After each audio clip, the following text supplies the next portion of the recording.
Hello my dear friends, this is Preeti Rao and you are welcome to my channel CommerceNet Express. My dear friends, अगर आप भी target कर रहे हैं UGC net, JRF या कोई पीजीटी एग्ज़ाम, चाहे वो डीएसएसबी हो, केवीएस हो, एनवीएस हो, रीट हो या एचएसएससी हो, तो माय डियर फ्रेंड्स ये वीडियो आपके लिए बहुत इंपॉर्टेंट है क्योंकि हमने 1000 MCQs की एक सीरीज़ स्टार्ट कर रखी है। उसका ये सेकंड वीडियो है और आपके लिए जो मैं ये क्वेश्चंस लेकर आई हूँ ये बहुत ही अच्छे क्वेश्चंस हैं जो बार बार किसी भी टीचिंग एग्ज़ाम में बार बार रिपीट हुए हैं और साथ में इनके एक्सपेक्टेशंस बहुत हाई होती है क्योंकि ये बार बार क्वेश्चंस इतने इम्पोर्टेंट होते हैं क्योंकि ये बार बार आते हैं। तो माय डियर फ्रेंड्स, अगर आप भी टारगेट कर रहे हो कोई भी टीचिंग एग्ज़ाम जो कॉमर्स से रिलेटेड है तो ये वीडियो आपके लिए बहुत इंपॉर्टेंट होने वाली है। तो माय डियर फ्रेंड्स, चलते हैं हम अपने नेक्स्ट क्वेश्चन पे। उससे पहले मैं आपसे बताना चाहती हूँ जो हमारा चैनल है कॉमर्सनेट एक्सप्रेस, ये कि जो भी टीचिंग से रिलेटेड कोई रिक्रूटमेंट निकलती है सबसे पहले उसकी इन्फॉर्मेशन आप तक शेयर करता है, उसकी इन्फॉर्मेशन आपको प्रोवाइड कराता है। तो माय डियर फ्रेंड्स, ये भी आपके लिए बेनिफिट है। इस चैनल में अगर कोई भी टीचिंग से रिलेटेड, चाहे वो गवर्नमेंट हो या नॉन गवर्नमेंट हो, प्राइवेट हो, पीजीटी की हो, टीजीटी की हो या फिर पीआरटी को, कोई भी एग्ज़ाम होता है या नोटिफिकेशन निकलता है वो आपको प्रोवाइड कराया जाता है। माय डियर फ्रेंड्स, ये क्वेश्चन है 11th जो आपके सामने है। Which market directly contributes to capital formation. वो कहते हैं कौन सी मार्केट है वो डायरेक्टली कंट्रीब्यूट करती है टू कैपिटल फॉर्मेशन के लिए। Money market, capital market, primary market and fourth है सेकेंडरी मार्केट। तो आप बताइए जो कैपिटल फॉर्मेशन की बात आती है किसी कंपनी के लिए तो कौन सी डायरेक्टली किसको अप्रोच करती है, मनी मार्केट को, कैपिटल मार्केट को, प्राइमरी मार्केट को या सेकेंडरी मार्केट को। Yes, this is the primary market, this is the right option. थोड़ा सा हम इसको गो थ्रू हो जाते हैं। देखिए प्राइमरी मार्केट होती क्या है। प्राइमरी मार्केट डायरेक्टली कंट्रीब्यूट करती है कैपिटल फॉर्मेशन में बिकॉज जो प्राइमरी मार्केट होती है कंपनी क्या करती है, कहाँ तक पहुँचती है, डायरेक्टली इन्वेस्टर तक पहुँचती है कि वो अपने फंड्स को हमारी कंपनी में यूटिलाइज़ करें। फिर क्या होता है, इसके अंदर कोई भी ऐसा नहीं कि प्राइमरी मार्केट वो होती है जिसके अंदर हम डिबेंचर इशू करके, वो वाला नहीं होता, या फिर हम किसी इंस्टीट्यूशन पे जाएं और लोन ले लें, वो वाला भी नहीं होता है। लेकिन प्राइमरी मार्केट जस्ट इन्वेस्टर्स के लिए होती है, शेयर होल्डर्स के लिए होती है कि आप इन्वेस्ट कीजिए, पैसा लगाइए हमारे बिजनेस में या ऑर्गेनाइजेशन में। फिर कहते हैं प्राइमरी जो मार्केट होती है वो क्रिएट की जाती है, सिक्योरिटी को क्रिएट करती है, ठीक है, और उसको क्या करती है, कंपनी है अपने खुद के स्टॉक को सेल करती है। इसको क्या कहते हैं, इनिशियल पब्लिक ऑफरिंग। जो सबसे पहले पब्लिक को ऑफर की जाती है वो होती है प्राइमरी मार्केट की। सबसे पहले जो न्यू फ्रेश शेयर निकलते हैं, इश्यू होते हैं, उसको क्या कहते हैं, इनिशियल पब्लिक ऑफरिंग। जब ये वाला प्रोसेस हो जाता है, जब कुछ टाइम हो जाता है तो बाद में वो सेकेंड मार्केट में आ जाता है। सेकेंड मार्केटिंग में सेकेंडरी मार्केट में क्या होता है, सेकेंडरी मार्केट में अब उन शेयर का लेन देन चलता है ब्रोकर के थ्रू, मतलब ब्रोकर किसी को बेचता है, किसी को सेल कर खरीदवाता है, जो भी करता है, ठीक है। उसके बाद वो सेकेंडरी मार्केट में चला जाता है। उसमें क्या होता है, इसके अंदर जो ट्रेड किया जाता है इन्वेस्टर्स के द्वारा। मान लो किसी ने जो फ्रेश है वो शेयर जो फ्रेश इशू हुए तो उनके अंदर इन्वेस्ट ना करके जो सेकेंडरी मार्केट में अब जो आ गए, सेल होने के बाद, अलॉट होने के बाद, उसमें जो कोई उनको सेल करता है या परचेज करता है तो सेकेंडरी मार्केट में इंक्लूड होता है, ठीक है। तो ये जो कैपिटल फॉर्मेशन डायरेक्टली जो अप्रोच करती है वो किसको करती है, प्राइमरी मार्केट को। Question number 12, grapevine is associated with. वो कहते हैं जो ग्रेप वाइन है वो किससे एसोसिएट करती है, formal communication, informal communication, horizontal communication या वर्टिकल कम्युनिकेशन। ये बहुत ही लड्डू क्वेश्चन है और कॉमर्स का ऐसा कोई बच्चा नहीं होगा जिसको ये नहीं आता हो ग्रेप वाइन। तो my dear friends, yes, this is the informal communication. जो कम्युनिकेशन हो तो वो फ्रीली कहीं भी मूव कर सकता है, किसी भी पाथ में जा सकता है, कोई किसी के साथ कोई भी कम्युनिकेशन कर सकता है, तो ग्रेप वाइन कम्युनिकेशन होता है वो। Question number 13, the Sensex has. कहते हैं सेंसेक्स में कितने स्टॉक्स होते हैं, 40, 30, 55 या फिर 60। आपको बताना होगा इसके बारे में। तो सबसे पहले हम डिस्कस कर लेते हैं सेंसेक्स के लिए। जो सेंसेक्स होता है इसके अंदर, इसको क्या कहते हैं, BSE, और इसके अंदर 30 स्टॉक्स होते हैं, ठीक है। बॉम्बे स्टॉक एक्सचेंज की बात मैं कर रही हूँ। Market index consist of 30 well established and financial sound companies listed on.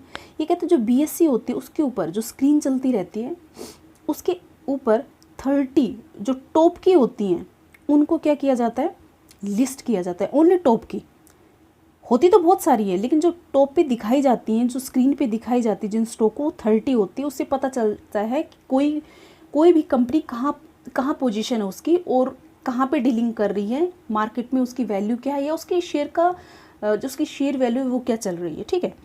तो ये जो 30 जो कंपनीज होती हैं सिलेक्टेड की जाती है on the basis of free float market capitalisation. मतलब इसमें कोई बायसनेस नहीं होता, जो मार्केट में उसकी पोजीशन होती है, जिस तरह से लोग उस पर ट्रस्ट कर रहे हैं या उसका शेयर जो भी उसका मार्केट में शेयर वैल्यू है उसके ऊपर डिपेंड करती उन कंपनीज की वैल्यू, और वो लिस्ट होती हैं, ठीक है, जो 30 स्टॉक्स होते हैं उनके अंदर। तो right option is second. Next, let's move to next question, that is 14. Which of the following is the oldest depository of India. वो कहते हैं इंडिया की ओल्डेस्ट डिपोजिटरी कौन सी है। सेबी है, CDSL है, NSDL है या RBI है। डिपोजिटरी की बात कर रहे हैं, सबसे पहले आपको पता होना चाहिए डिपोजिटरी क्या होती है, ठीक है, तब आप आंसर दे सकते हो। तो माय डियर फ्रेंड्स, पहले मैं इसका आंसर देती हूँ। इसका आंसर है थर्ड, NSDL। चलो हम चलते हैं, इसको थोड़ा गो थ्रू हो जाते हैं। डिपोजिटरी, सबसे पहले आपको पता होना चाहिए डिपोजिटरी क्या होती है। ये एक एंटिटी है जो हेल्प करती है इन्वेस्टर्स को टू बाय और sell security such as stock, bonds in a paperless manner. मान लीजिए, देखिए आपके पास कुछ पेपर करेंसी होती है, जैसे 10 रुपीज़ का नोट या 20, 50, 100, 500, 2000, ये आपके क्या होते हैं, पेपर नोट होते हैं, ठीक है, ये होते हैं पेपर नोट। लेकिन जब आप ऑनलाइन ट्रांजैक्शंस करते हो तो क्या आपके पास आप पेपर नोट को ट्रांजैक्शन कर रहे हो? नहीं ना, वो किस में होते हैं, इलेक्ट्रॉनिक फॉर्म में होते हैं ना।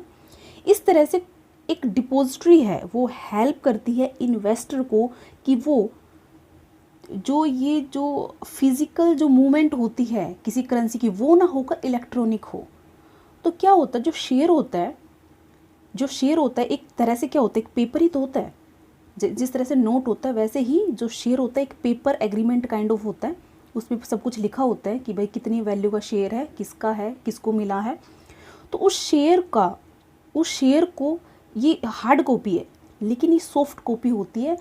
कब बन जाती है, जब एक डीमैट अकाउंट ओपन किया जाता है।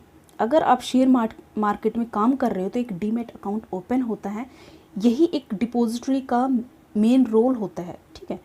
उसमें क्या होता है, ये जो डिपोजिटरी है ये हेल्प करती है किसी भी इन्वेस्टर को कि वो अपनी सिक्योरिटी को सेल कर सकता है, बाय कर सकता है इन पेपरलेस मैनर। उनको पेपर वर्क कोई करने की ज़रूरत नहीं है, पेपरलेस मैनर होता है। Securities depository account are similar to funds in bank accounts. जैसे हमारे पैसे पड़े होते हैं बैंक अकाउंट में, वैसे डीमैट अकाउंट में शेयर होते हैं, ठीक है। हम थोड़ा आइडिया ले लेते हैं NSDL क्या होता है। NSDL national securities depository limited is the oldest and largest electronic security depository in India. ये कहता है सबसे ओल्डेस्ट है और लार्जेस्ट है, सबसे बड़ी है इंडिया की depository. Which begin operations in 1996। इसने 1996 में अपना ऑपरेशन वो स्टार्ट किया था और ये मुंबई में है, ठीक है। ये फर्स्ट डिपोजिटरी है जिसने स्टार्ट किया था settlement of security in electronic. पहले फिजिकल होता है, जैसे नोट एक दूसरे को देकर ही शेयर खरीदते थे करेंसी में, लेकिन अब यही जो आया था, जो फर्स्ट, आपको पता होगा NSE का जो फॉर्मेशन हुआ था इसी बेसिस पे हुआ था कि इलेक्ट्रॉनिक होता था सब कुछ उसके अंदर काम, ठीक है। जैसे BSE में होता था फिजिकल, लेकिन NSE में सब कुछ इलेक्ट्रॉनिक आ गया था, कंप्यूटराइज हो गया था सब कुछ। तो इसका फॉर्मेशन इसी बेस पे हुआ था, ठीक है। अब बात करते हैं NSDL डील करती है नेशनल स्टॉक्स एक्सचेंज के साथ, लेकिन जो एसएल है जिसका नाम है सेंट्रल डिपॉजिटरी सिक्योरिटी लिमिटेड, ये बीएससी के साथ काम करती है। तो आपको पता चल गया, 2 डिपॉजिटरी हमारी एनएसडीएल और सेकंड है सीडीएसएल, ठीक है। एनएसडीएल काम करती है एनएससी के साथ, सीडीएसएल काम करती है बीएससी के साथ। So my dear friends, next question पे हम मूव करते हैं। Question number 15, the accounting principle can be classified into. अब बहुत ही बेसिक क्वेश्चन है, लड्डू क्वेश्चन है। इस तरह के क्वेश्चन पुट किए जाते हैं किसी पीजीटी एग्जाम में, चाहे एनवीएस हो, केवीएस हो, या फिर डीएसएसबी हो, या फिर रीट हो, कोई भी स्टेट लेवल, सेंट्रल लेवल, जो भी टीचिंग एग्जाम होते हैं, इसी तरह के क्वेश्चन आते हैं। बेसिक कॉन्सेप्ट आपके क्लियर होने चाहिए, ये मैंडेटरी है।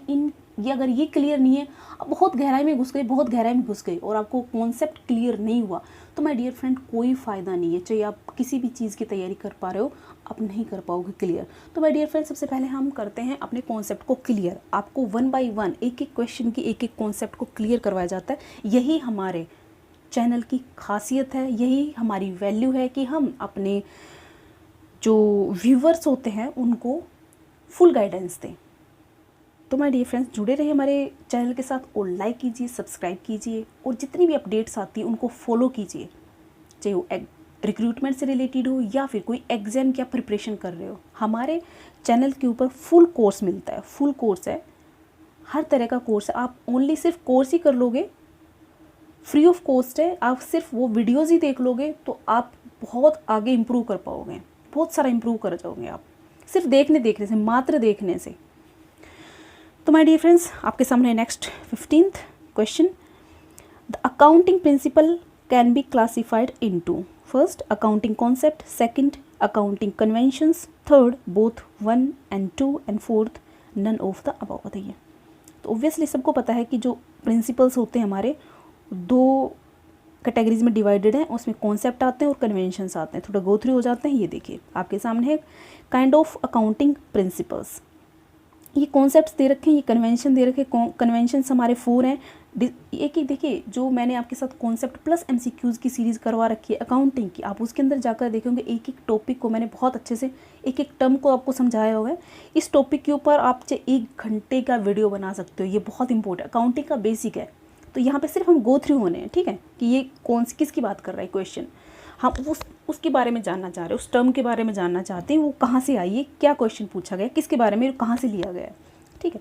तो आप अगर बेसिक सब कुछ जानना चाहते हो, एक एक टर्म को जानना चाहते हो, तो हमारी जो अकाउंटिंग की एमसीक्यू प्लस कॉन्सेप्ट का जो सीरीज़ है उसके अंदर जाइए। एक एक टर्म को, एक एक कॉन्सेप्ट को बहुत अच्छे से क्लियर करवाया गया। हम थ्योरेटिकली नहीं पढ़ाते, एक एमसीक्यूज़ लेते हैं और उसको बहुत अच्छे से कराते हैं, एक टर्म को कराते हैं। उसी तरह से ही हम ये जो एमसीक्यू सीरीज़ है आपकी स्टार्ट की है, जिसमें आपका मॉक टेस्ट है और आपको आंसर देना होगा। तो देखिए हमारे सामने 4 क्या होते हैं, हमारे कन्वेंशंस होते हैं, डिस्क्लोजर, कन्वेंशन, मटीरियलिटी, कंसिस्टेंसी और कंजर्वेशन। इसके अलावा ये इधर की साइड दे रखे हैं कॉन्सेप्ट, जो आपको पता है 13 हमारे कॉन्सेप्ट्स होते हैं। Entity concept, cost concept, going concern concept, accounting period concept, money measurement, dual aspect, accounting equivalent, matching concept, verifiable objects, realisation concept, capital concept, accrual concept and true legal position. ये वो concept और principles हैं जिसके ऊपर हमारी पूरी account base है, जिस पे हम पूरा इतने साल पढ़ते हैं, ग्रेजुएशन में भी, इवन हमारे 11th and 12th में भी, मास्टर्स में भी यही बेस होता है हमारी अकाउंटिंग का, ठीक है। तो आपको पता चल गया होगा। चलते, लड्डू क्वेश्चन था। और हाँ, इसके बीच में हमें डिफरेंस भी दे रखा है कि कुछ ये जो होती है अकाउंटिंग कॉन्सेप्ट और कन्वेंशन में डिफरेंस क्या होता है। जो अकाउंटिंग कॉन्सेप्ट है बाय लॉ एस्टेब्लिश किए जाते हैं, जबकि जो ये जो अकाउंटिंग कन्वेंशंस हैं ये एक तरह से गाइडलाइंस हैं जो बेस होती हैं कस्टम्स पे, यूजेस पे, ठीक। बायसनेस की बात करें तो अकाउंटिंग कॉन्सेप्ट में कोई स्पेस नहीं होता पर्सनल बायसनेस का, लेकिन जो कन्वेंशंस होता है उसके अंदर बायसनेस होती है। यूनिफॉर्मिटी की बात करते हैं, यूनिफॉर्म अडॉप्शन होता है इसके अंदर, सभी इसको फॉलो करते हैं, लेकिन इसमें नो यूनिफॉर्म होता है, ज़रूरी नहीं सभी इसको फॉलो करें, ठीक है, लेकिन करना पड़ता है क्योंकि ये कुछ अच्छी चीज़ें हैं इसलिए बने हुए हैं, ठीक है, नेक्स्ट क्वेश्चन पे मूव करते हैं। 16th, which of the following relates to sole proprietorship. बताइए इनमें से कौन सा है जो सोल प्रोप्राइटरशिप पर रिलेट करता है। First, unlimited liability. Second, legal existence of firm separate from owner. Third, going concern. And fourth, owner has no control over crucial business decision. सबसे पहले आपको पता होना चाहिए सोल प्रोप्राइटरशिप क्या होता है। सोल प्रोप्राइटरशिप के पता चले जब आप सबसे पहले अपने आसपास की एक दुकान को देख लो, उससे आपको पता चल जाएगा क्या एक वो गोइंग कंसर्न तो होता है, लेकिन एक तरह से कंपनी ऐसा नहीं है कि कंपनी फॉर्मेशन हुई है और गोइंग कंसर्न है, कभी भी वो डूब भी सकता है। ठीक है, ओनर हैज़ नो कंट्रोल, क्या उसके ओनर का उसके ऊपर कोई कंट्रोल नहीं होता। देखिए सोल प्रोप्राइटरशिप का सबसे फ़ायदा यही है कि टोटली जो उसका कब्जा होता है, जो हक होता है, उसका कंट्रोल होता है, किसका होता है, उसके मालिक का होता है। लीगल एग्जिस्टेंस, देखिए कोई भी इसके अंदर कोई लीगल एग्जिस्टेंस नहीं होती है, आप बहुत अच्छे से जानते हो, लेकिन इसकी जो लायबिलिटी बनती है वो अनलिमिटेड बनती है, क्योंकि इसका कोई अपना पार्टनर तो होता नहीं है, ये खुद अपनी जो भी डिसीजन लेता खुद रेस्पॉन्सिबल होता है। चाहे आप उसके पर बहुत सारा लोन हो गया हो या वो बहुत सारी प्रॉफिट करने लग रहा हो, तो उसकी जो लायबिलिटीज़ होती अनलिमिटेड होती हैं। अगर कोई लॉस होता है या कोई प्रॉब्लम आती है तो उसको अकेले फेस करना पड़ता है, और ऐसा वो एक्सक्यूज़ नहीं दे सकता कंपनी की तरह कि भाई जितना मैंने इसमें लगाया ना मैं सिर्फ उसी का ही हकदार हूँ पे करने का। ठीक है, ये भी क्वेश्चन लड्डू क्वेश्चन और आपको बहुत अच्छे से आता है। ठीक है, right option is first. Question number 17th, what is the full form of ISO। ISO क्या होता है, उसकी फुल फॉर्म बतानी है आपको। International organisation for standardisation. Second, internal subscription organisation. Third, international subscription और organisation. Fourth, international standardisation organisation. बताइए ISO बहुत इंपॉर्टेंट टॉपिक है ये भी। तो my dear friends, yes right answer is first. आपने सभी ने आंसर कर दिया होगा और सभी को पता भी होगा। सबसे पहले हम ISO की बात करते हैं। ISO होता क्या है, देखो ISO क्या होता है, इंटरनेशनल ऑर्गेनाइजेशन फॉर स्टैंडर्डाइजेशन, इसका फुल फॉर्म है। ये एक तरह का नेटवर्क होता है जो 164 कंट्रीज़ में ये एक तरह से लागू है।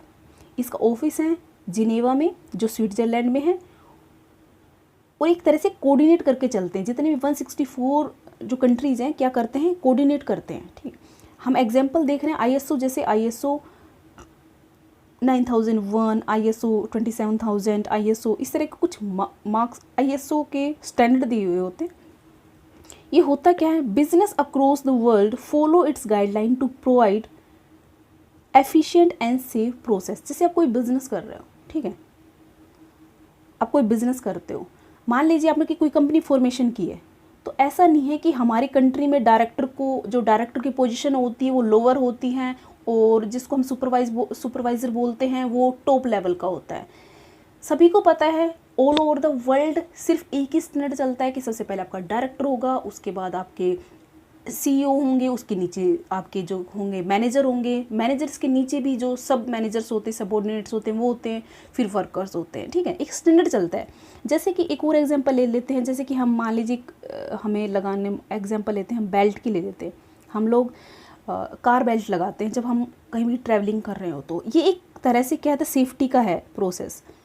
ये बेल्ट लगाना कंपलसरी है। आप किसी भी कंट्री में जाएंगे तो ऐसा नहीं है कि जो गाइडलाइन है बेल्ट से रिलेटेड, जो कार बेल्ट की बात कर रही हूँ मैं, उससे रिलेटेड किसी कंट्री में अलग है, अगर आप कहीं और जाओगे तो कुछ अलग ही प्रोसेस मिलेगा, नहीं, सभी का सेम ही होता है। उसी तरह से वो बेल्ट आती है और वो उसके अंदर मतलब सेफ्टी के लिए, सेफ्टी पर्पज़ के लिए सभी की जितनी भी कंट्रीज़ हैं उनके अंदर सेम प्रोसेस चलता है, सेफ्टी प्रोसेस। अगर हम बेल्ट लगाते हैं तो सभी ने सेम स्टैंडर्ड फॉलो कर रखा है। तो ये एक तरह से क्या है कि हमने स्टैंडर्ड बना रखा है किसी भी चीज़ के लिए। ठीक है, अब मान लीजिए आप फुटवेयर लेकर आते हो, ठीक है, ऐसा तो नहीं है कि जो उसका 6 भाई उसमें जैसे अलग साइज़ तो अलग अलग होते हैं। भाई आपने US साइज़ लिया है या फिर UK साइज़ लिया है या फिर आपने यूरो साइज़ लिया है, अलग अलग होते हैं, साइज़ में भी स्टैंडर्ड अलग अलग है। तो आप जो साइज़ ले, तो ऐसा नहीं है कि जो आपको मान लीजिए आपके पैर का साइज़ है वो 6 है, और ऐसा नहीं है कि आप कोई दूसरी कंपनी का लोगे तो उसका 6 साइज़ 7 साइज़ मिलेगा, ऐसा तो नहीं है, नहीं ना।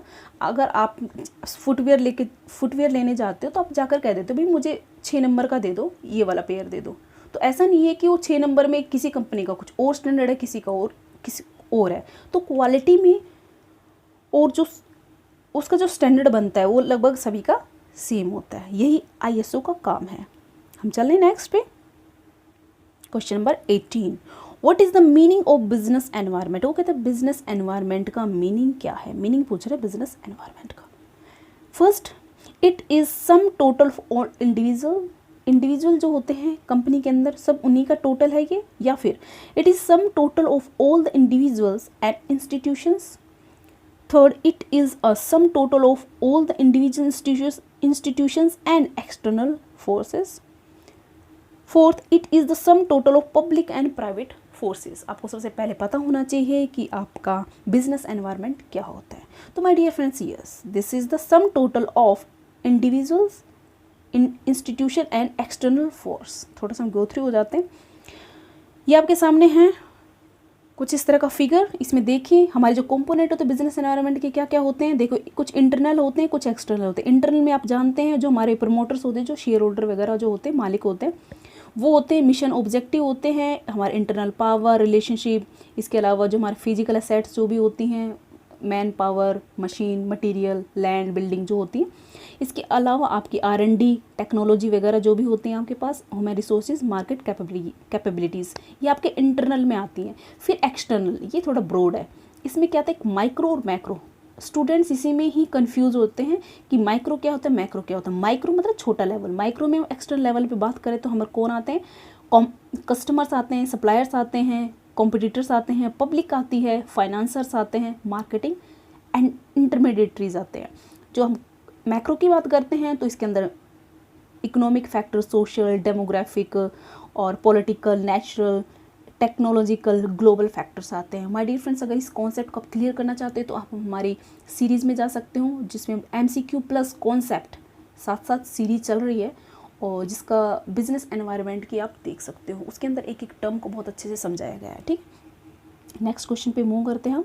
क्वेश्चन नंबर, मैंने इसमें भी थोड़ा सा डायग्राम बनाया है, देखिए इस तरह से कि भाई जो हमारा ये बिजनेस है, बिजनेस में ये जो हमारा इंटरनल आता है और उसके बाद ये हमारा एक्सटर्नल एनवायरनमेंट आता है। ठीक है, देख सकते हो आप इजीली, पॉज कर लीजिए। Okay, question number 19, which of the following pairs is not correctly matched. इनमें से कौन सा करेक्टली मैच्ड नहीं है, आपको बताना है। Not correctly matched, not correctly matched. First, the network for pathway of informal communication, grapevine. Second, integration of activities of subordinate directing. Third, profit sharing, no financial activities. Fourth, none of the above. इसको तो भूल ही जाओ। ठीक है, तो आपके पास 3 options हैं। मैं हेल्प कर रही हूँ, ऐसा नहीं कि ये कभी सिलेक्ट नहीं होता है, होता है, ये भी चूज़ होता है, लेकिन इस टाइम आपको बता देती हूँ ये नहीं है। लेकिन इसके आने के भी चांसेस 0.0000, चलो 9% कर लेते हैं, इस तरह से होता है कुछ। ठीक है, लेकिन कम चांस होते हैं, लेकिन फिर भी आता है, ऐसे नहीं है। लेकिन यहाँ पर है कि भाई आपको अनमैच मिल जाएगा। देखो, जो आपका इनफॉर्मल कम्युनिकेशन किससे रिलेट करता है, ग्रेपवाइन से। ठीक है, ये बिल्कुल सही है। जो इंटीग्रेशन ऑफ एक्टिविटीज़ होती हैं उनको डायरेक्टिंग ही होती है। भाई हम हमारे जो सबऑर्डिनेट्स होते हैं उनकी जो एक्टिविटीज़ हैं हम एक डायरेक्शन में लेकर चलते हैं, वो क्या होता है, डायरेक्टिंग में आता है। Profit sharing, non financial incentives. मान बताइए, आप जब प्रॉफिट ही शेयर कर रहे हो तो नॉन फाइनेंशियल कैसे हो सकता है, वो तो फाइनेंशियल होगा। आप अगर प्रॉफिट ही शेयर कर रहे हो तो नॉन फाइनेंशियल कैसे हो सकता है। ठीक है, तो ये हमारा क्या है, रॉन्ग आंसर है। मतलब सॉरी, ये मतलब आंसर है कि ये नॉट मैच्ड है। ओके, लास्ट क्वेश्चन है माय डियर फ्रेंड्स। अगर आपको मेरा सेशन अच्छा लगा तो मैं आपसे रिक्वेस्ट करना चाहूँगी, प्लीज़ लाइक ज़रूर कर दीजिए, क्योंकि बहुत एफर्ट कर रहे हैं, आपके लिए ही कर रहे हैं, और फ्री ऑफ कॉस्ट पूरा कोर्स है। अगर आप हमारी वीडियोस ओनली फॉलो कर लेते हैं तो आपके सारे कॉन्सेप्ट क्लियर भी हो जाएंगे, और साथ में आप बहुत अच्छा स्कोर करोगे। बहुत अच्छा नहीं, 100% क्लियर करोगे आप अपने एग्जाम को, ये श्योरिटी है। ओके, क्योंकि जितने भी क्वेश्चन हम टारगेट करते हैं ना, वो टोटली बेस होते हैं कि एक्सपेक्टेड होते हैं कि ये क्वेश्चन आने के पूरे चांसेस हैं, और कुछ ऐसे क्वेश्चंस होते हैं जो आ चुके हैं, और ये ऐसे क्वेश्चन है मल्टीपल टाइम जितने भी टीचिंग एग्जाम होते हैं उनके अंदर बार बार रिपीट होते हैं। तो हम यही टारगेट करते हैं, कूड़ा नहीं डालना, सिर्फ वही काम करना है जो काम का है। ठीक है, लास्ट क्वेश्चन है my dear friends, objectives of HRM includes. हमारे HRM की ऑब्जेक्टिव्स क्या क्या है। First, to help organisation to reach its goals. Second, to improve the skills and abilities of the workforce efficiently, to develop and maintain a quality of work life, fourth all of the above। देखो HRM की सारे ही है। देखो organisation की help भी करता है goal achieve करने में, साथ में इम्प्रूव भी करता है। जो हमारे HR जो भी हमारे पर्सनल जो हम मतलब सिलेक्शन करते हैं, जिनको रिक्रूट किया जाता है, उनको क्या किया जाता है, उनको ट्रेनिंग दी जाती है, उनका डेवलपमेंट किया जाता है। साथ में डेवलप करता है, ये मेंटेन करता है क्वालिटी ऑफ वर्क लाइफ। साथ में जो उनकी जो वर्क फोर्स होता है उनके अंदर क्वालिटी ऑफ लाइफ को भी मेंटेन रखता है। ठीक है, तो ये सभी इसके HRM के ऑब्जेक्टिव्स हैं। तो my dear friends, this is the end of the session. अगर आपको सेशन अच्छा लगा तो थैंक यू सो मच।